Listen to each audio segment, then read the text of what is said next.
Shalom, selamat hari Minggu bagi kita semuanya. Bapak Ibu yang terkasih di dalam nama Tuhan Yesus Kristus, sebelum kita memulai ibadah kita dan mendengarkan firman Tuhan di hari Minggu ini, kita bersatu di dalam doa. Bapa kami di surga, Bapa yang kami kenal melalui Yesus Kristus, Allah yang sumber damai dan pengharapan dalam hidup kami. Pada hari Minggu ini, di Minggu Rogate, kami datang kepadamu sebagai umat yang Engkau panggil untuk berdoa. Bukan hanya bagi diri sendiri, tapi juga bagi kota dan dunia tempat kami tinggal. Kami mendengar firman-Mu melalui Nabi Yeremia yang mengingatkan kami untuk mengusahakan dan mendoakan kesejahteraan bersama. Tolong kami, ya Tuhan, untuk tidak bersikap apatis, tetapi menjadi pembawa shalom-Mu di tengah masyarakat kami. Bukalah telinga hati kami untuk mendengar sabda-Mu, dan tuntunlah lidah kami untuk berdoa sesuai kehendak-Mu. Tuhan, di tengah dunia yang sering kacau dan tidak pasti, biarlah doa kami menjadi jembatan pengharapan. Tinggallah di tengah kami, ya Tuhan, dan dengarkanlah doa umat-Mu. Hanya di dalam Yesus Kristus Sang Juru Selamat damai kami berdoa. Bapak Ibu yang terkasih dalam nama Tuhan Yesus Kristus, firman Tuhan di minggu ini tertulis di Yeremia 29 ayat 7 sampai Yeremia 29 ayat 7 ayat 11 sampai 14. Demikian firman Tuhan. Usahakanlah kesejahteraan kota kemana kamu aku buang, dan berdoalah untuk kota itu kepada Tuhan, sebab kesejahteraannya adalah kesejahteraanmu. Di ayat 11 Bapak Ibu, sebab aku ini mengetahui rancangan-rancangan apa yang ada padaku mengenai kamu. Demikianlah firman Tuhan, yaitu rancangan damai sejahtera dan bukan rancangan kecelakaan. Bukan memberikan kepadamu hari depan yang penuh harapan. Dan apabila kamu berseru dan datang untuk berdoa kepadaku, maka aku akan mendengarkan kamu. Apabila kamu mencari aku, kamu akan menemukan aku. Apabila kamu menanyakan aku dengan segenap hati, aku akan memberi kamu menemukan aku. Demikianlah firman Tuhan. Dan aku akan memulihkan keadaanmu dan akan mengumpulkan kamu dari antara segala bangsa dan dari segala tempat kemana kamu telah berceraikan. Demikianlah firman Tuhan. Dan aku akan mengembalikan kamu ke tempat yang dari mana aku telah membuang kamu. Amin. Bapak Ibu yang terkasih. Bapak Ibu yang terkasih dalam nama Tuhan Yesus Kristus. Sungguh indah firman Tuhan di minggu ini yang bertemakan berdoa untuk kesejahteraan bersama. Bapak Ibu yang terkasih, kata berdoa. Seringkali Bapak Ibu kita berdoa hanyalah untuk pribadi kita. Bagaimana setiap harapan impian pribadi kita untuk supaya nyata. Tetapi Bapak Ibu, di minggu ini kita belajar bagaimana berdoa untuk kesejahteraan bersama.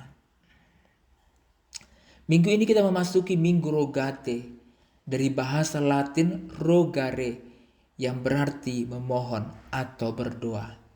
Minggu Rogate menandai saat gereja mengarahkan perhatian kita pada pentingnya doa. Doa adalah napas hidup rohani dan sarana komunikasi umat dengan Allah.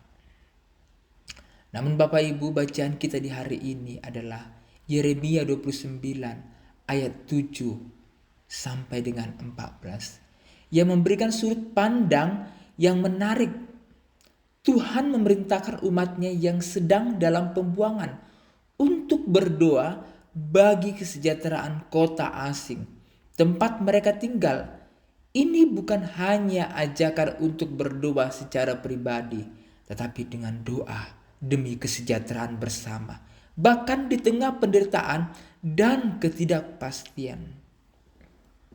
Bapak Ibu yang terkasih, ketika kita melihat di ayat 7 dikatakan, usahakanlah kesejahteraan kota kemana kamu aku buang, dan berdoalah untuk kota itu kepada Tuhan, sebab dalam kesejahteraannya kamu akan memperoleh kesejahteraan. Bapak Ibu yang terkasih, perlu kita pahami di konteksnya. Umat Israel dibuang ke Babel, negeri asing, musuh mereka. Tetapi Tuhan tidak menyuruh mereka melawan atau memisahkan diri, tetapi berdoa dan aktif membangun kota itu. Dalam arti Bapak Ibu, ada kata kesejahteraan di sana. Ya. Ada kata Ibraninya shalom, mencangkup damai, keutuhan, dan kelimpahan hidup. Ini menunjukkan Bapak Ibu, doa yang melampaui kepentingan pribadi, mencangkup orang lain, bahkan mereka yang berbeda atau menjadi musuh. Surut Bapak Ibu, tetapi inilah menjadi realita di dalam firman ini, supaya kita mampu melakukannya.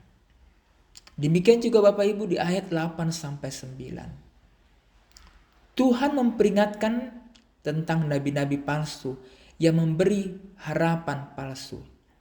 Banyak orang ingin sekali, bahkan juga segera kembali ke Yerusalem. Tapi Tuhan berkata, jangan percaya janji palsu. Artinya, berdoalah dalam kebenaran, bukan untuk memaksakan kehendak kita. Seringkali kita Bapak Ibu hanya berdoa untuk pribadi kita, bahkan juga memaksakan hanya untuk kehendak kita, tanpa memperhatikan kebenaran dalam doa itu. Itu adalah jangan percaya dengan janji palsu. Sehingga Bapak Ibu, Tuhan memperingatkan tentang nabi-nabi palsu yang memberikan harapan palsu. Demikian Bapak Ibu di ayat 10-11. Sebab aku ini mengetahui rancangan-rancangan apa yang ada padaku mengenai kamu. Ayat yang sangat terkenal, tapi penting kita mengingatkan bahwa ini disampaikan di tengah penderitaan. Tuhan tidak mengabaikan umatnya. Ia punya rencana damai sejahtera, bukan rencana kecelakaan. Sehingga melalui berdoa tidak selalu langsung mengubah situasi, tetapi membentuk kita untuk hidup dalam pengharapan yang benar. Amin Bapak Ibu. Amin. Demikian juga Bapak Ibu di ayat 12-14. Dan apabila kamu berseru dan datang untuk berdoa kepadaku, maka aku akan mendengarkan kamu. Bapak Ibu yang terkasih dalam nama Tuhan Yesus Kristus, ini adalah janji yang luar biasa.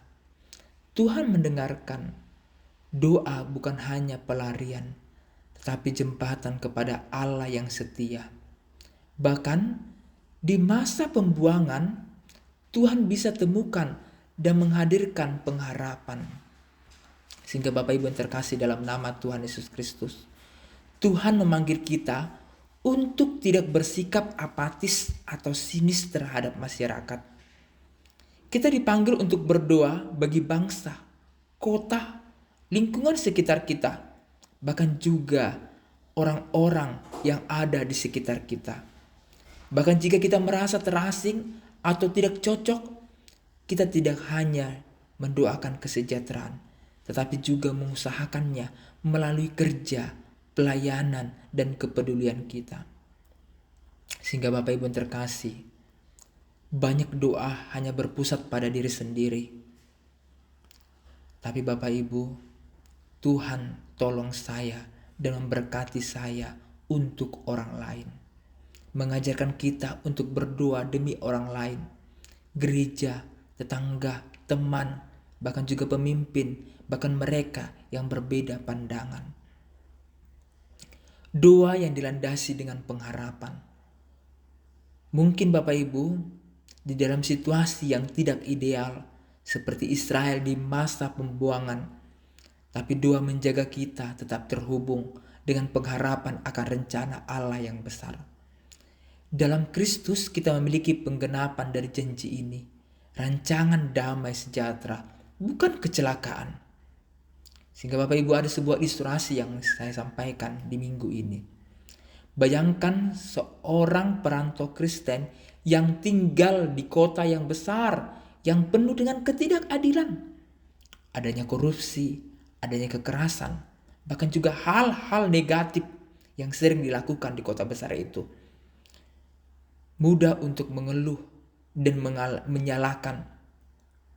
Tapi ketika ia mulai berdoa bagi kota itu, bagi pemimpinnya, pendidikannya, anak-anak yang ada di jalanan, gereja-gereja, bahkan warganya yang berbeda keyakinan, ia mulai berubah dan perlahan doanya menjadi nyata. Sehingga mendidik, melayani, menyapa adalah hidup kita dengan penuh doa, adalah implementasi dalam kehidupan kita. Sehingga Bapak Ibu terkasih, berdoa sebagai jalan misi. Doa bukan hanya kata-kata. Doa adalah keikutan serta dalam karya Allah untuk memperbarui dunia. Ketika kita berdoa untuk kesejahteraan bersama, kita menyatakan bahwa kita bukan hanya tamu di dunia ini, tapi utusan damai Tuhan di tengah masyarakat. Sehingga Bapak Ibu di Minggu Rogate ini, kita hidupkan kembali doa syafaat kita, doa sosial kita, doa yang membentuk misi. Dalam kesejahteraan mereka, kamu akan mendapatkan kesejahteraan. Amin. Kita bersatu di dalam doa. Ya Tuhan Allah yang setia, kami bersyukur karena Engkau mendengarkan doa-doa kami. Engkau tidak membuang umat-Mu bahkan ketika kami berada di tanah pembuangan. Ada kehidupan. Terima kasih atas penghiburan dan pengharapan yang kami terima dalam firman-Mu hari ini. Ajarlah kami untuk terus berdoa, bukan hanya bagi kepentingan sendiri, melainkan bagi kesejahteraan kota kami, bangsa kami, dan dunia kami. Bentuklah hati kami menjadi hati yang peduli, dan tangan kami menjadi tangan yang bekerja demi damai sejahtera bersama. Kami pulang dengan keyakinan bahwa Engkau akan mempertemukan kami kembali dengan hati yang lebih penuh kasih dan hidup yang lebih setia kepadamu. Hanya di dalam nama Tuhan kami Yesus Kristus yang mengajarkan kami untuk berdoa dan mengasihi, kami mengakhiri ibadah ini dengan syukur dan pengharapan. Amin.